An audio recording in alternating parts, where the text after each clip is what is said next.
আল্লাহ তাআলা যদি দয়া করে আমাদেরকে মাফ না করে, আমাদের বাঁচার কোনো উপায় নাই। আপনি কি ভেবেছেন আপনার নামাজ দিয়ে আপনি জান্নাতে যাবেন? আরো 3 বছরের ঘটনা।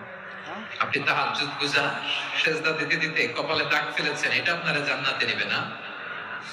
আপনি এলাকার সবচেয়ে বড় হাতেম তাই দানশীল, এই দানের ভরসায় বসে আছেন।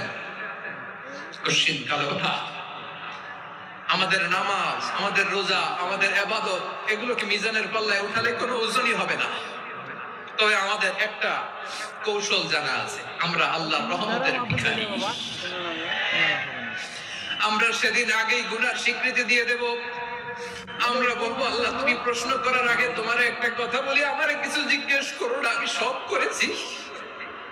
কতবার কইছে আমার লোক, এমন কোন পাপ নাই যে পাপ আমারে দিয়ে হয় নাই। তোমার রহমত দিয়ে তুমি জান্নাতে পাঠাবা, তোমার দয়ায় জান্নাত